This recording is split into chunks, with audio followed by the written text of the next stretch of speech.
នឹងគ្នាតែមានរឿងឆ្លុះប្រកែកខឹងគ្នាតែមួយផ្លែត្រូវវិញហើយទួកំហុសធំប៉ុណ្ណាក៏លើកលែងអស់មិនដែលគិតដល់ឡើយមានថ្ងៃស្អប់គ្នាសង្សារនឹងគ្នាអូនផ្ដើមដោកាយវិការម្នាក់នោះវាប្រហាបងគ្រប់វេលា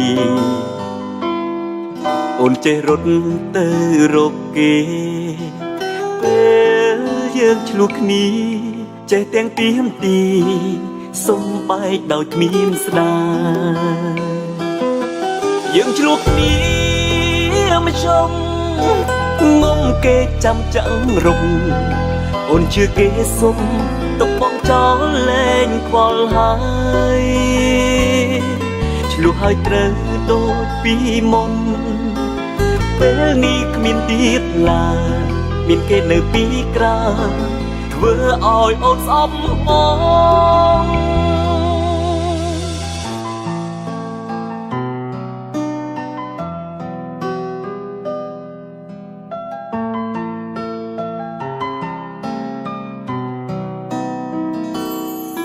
សង្សារនឹងគ្នាអូនផ្ដើមដោកាយវិការ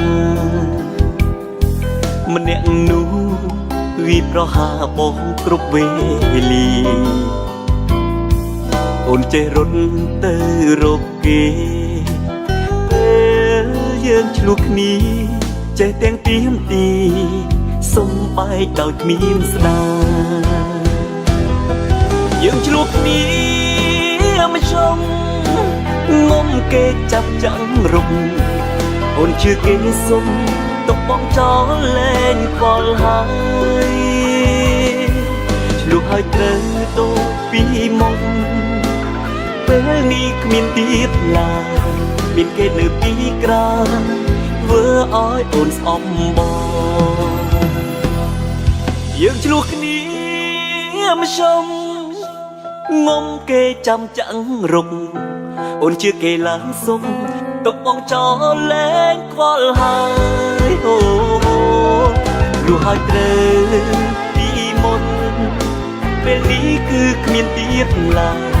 មានគេនៅពីក្រៅធ្វើឲ្យអូនស្អប់បងគេធ្វើឲ្យយើងបែកគ្នា